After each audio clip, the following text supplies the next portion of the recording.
Oricon the Diviner and Cryptic Tactics. Time for another Win with Necrons video. Necrons!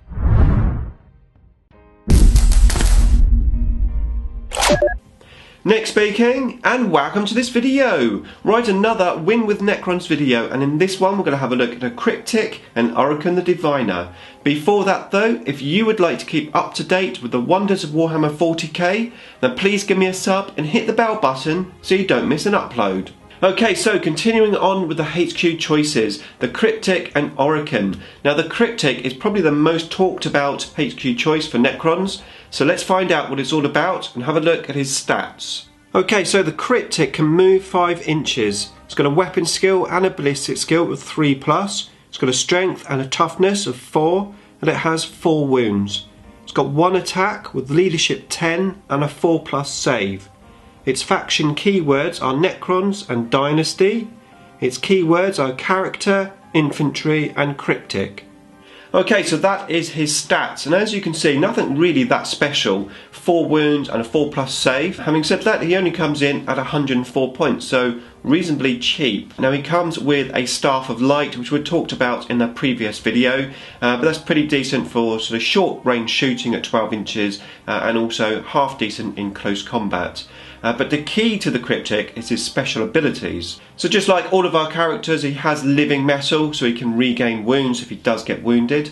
But more importantly, he has Chronometron, and this gives any infantry dynasty unit within 3 inches a 5+ invulnerable save, and that is pretty awesome right there. And that is one of the key things about this guy, combined with Technomancer. And that also gives you a +1 to RP roll for any dynasty units within 3 inches of him. And the fact that both of these powers work on any units within 3 inches, not just one unit, any unit within 3 inches, makes this guy, the Cryptic, fantastic at babysitting your blob.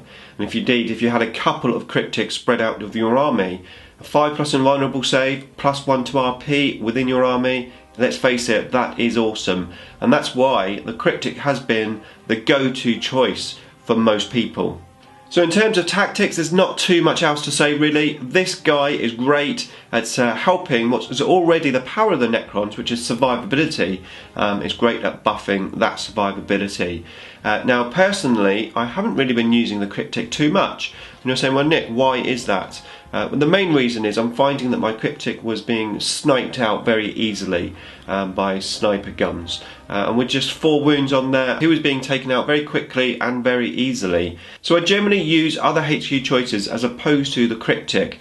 Not because the Cryptic is bad, it's just that my gaming experience, my gaming environment has made it hard for me to use the Cryptic. Having said that, I have come up with 2 plans to enable me to use the Cryptic successfully even with snipers on the table. One is dependent upon terrain, and that's basically trying to hide your Cryptic totally but still have them within the blobs of your warriors. So if you had like a building, you could hide him behind the building, have the warriors sort of coming around the outside of the building. So that's one, but dependent on terrain. The other one is to have a Ghost Ark, an empty Ghost Ark, and pop the Cryptic in the Ghost Ark at the beginning of the game. Now obviously you can't use his special abilities, his auroras, from the Ghost Ark, but it does mean he can survive for maybe 1 or 2 turns if you're able to concentrate your firepower, take those snipers out, and then when the snipers have been taken out, you can then get the Cryptic out of the Ghost Ark. The Ghost Ark can go off and do whatever it needs to do. We've covered Ghost Ark tactics in that video just there. And then of course your Cryptic is free to buff all of your units, and he's not going to be targeted from sniper guns. So it is definitely possible even in those circumstances. But on the whole, I think most people don't really suffer with sniper problems, and in that case 100% the Cryptic is a fantastic choice, especially for the points. So that's the Cryptic, but how about Oricon? Because Oricon is basically a beefed up Cryptic. Okay, so Oricon can move 5 inches. He's got a weapon skill and ballistic skill of 3+. He's got a strength and a toughness of 4. He's got 5 wounds with 2 attacks, leadership 10 and a 4+ save. His faction keywords are Necrons and Cryptek. His keywords are Character, Infantry, Cryptic and Oricon the Diviner. Okay, so that's Oricon Stats. Now, Orikan is about 40 points more expensive than a Cryptek. And from the stat line only, you get 1 extra wound and 1 extra attack. However, he does have a better weapon. It does -3 AP as opposed to -2, and it does D3 damage as opposed to 1 damage. So on the whole, it's a better weapon, or at least in close combat. But this guy, we are going to play slightly different, and close combat is going to be his thing. So let's have a look at his abilities. So he has the usual living metal, of course, but this guy is Master Chronometron.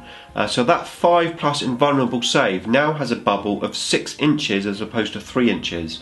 Now you have to be slightly wary here that this ability only works on Cryptek dynasties. So you'll have to use that dynasty for your army to take full use of Orikan. And that is the same for his other ability, the Technomancer as well. So again, it's 3 inches, Cryptek dynasty, you get +1 to RP roll. So basically Orikan has the same abilities as a Cryptek, except that slightly bigger bubble on the 5+ invulnerable save. But not only that, Orikan has another special ability called the Stars Are Right, and this is pretty awesome.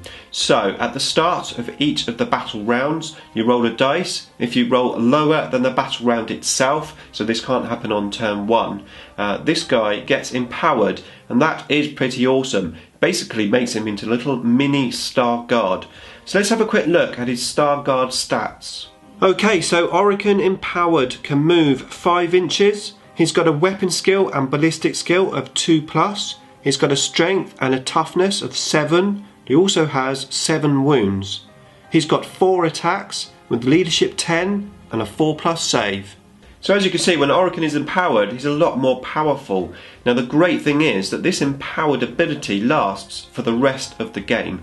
Now it's worth noting you do have to take any damage over, so you've got a couple of wounds, you've got to take those wounds over into his empowered state, but even so he gains more wounds anyway. Not only that, he gains a base strength of 7, and that means your Staff of Tomorrow now becomes a strength 70 weapon, and doing D3 damage -3 AP make this guy really good in close combat. Now because of the way that he becomes empowered, the chances are that you're not going to become empowered until later in the game. So that means you've got time to get into close combat. So tactically there's 2 ways to play this guy. Either advancing him forward, ideally with some extra units like warriors or immortals where you can take full advantage of his special abilities, and then hope that he becomes empowered later in the game in your enemy's face. And that is definitely one way to play them, especially if you have an opponent that maybe isn't going to be coming towards you. Maybe he's a bit more gunline orientated, so you want to get your Orikan close to them. So that is one way. Now the other way to play this guy is to literally use him like a Cryptek. Have him at the back field, giving all of your units a buff. And waiting for him to be empowered till later in the game. Now the chances are he's probably not going to be empowered until turn 3, 4 or 5, depending on the dice rolls of course. But by that time your flanks is going to be a lot weaker. Your race have probably gone out, they're charging, your flayed ones are probably dead. You know, a lot of your army is probably going to be reduced in numbers. But that is a great time to become empowered. So all of a sudden you'll have this little mini Star Guard being able to go out and do some damage to your enemy that's got close to you. Well, maybe the rest of your flanks has got a little bit weaker and isn't able to do that. So it's quite a nice way to play him. In actual fact, that's how I play him. I play him more defensively rather than having him go out and try and do damage that way. It depends on the army that you're playing and your opponent. I find that I'm generally being attacked quite a lot in my flanks at the back. You can sort of tell what your opponent's going to be doing by the way he places objectives.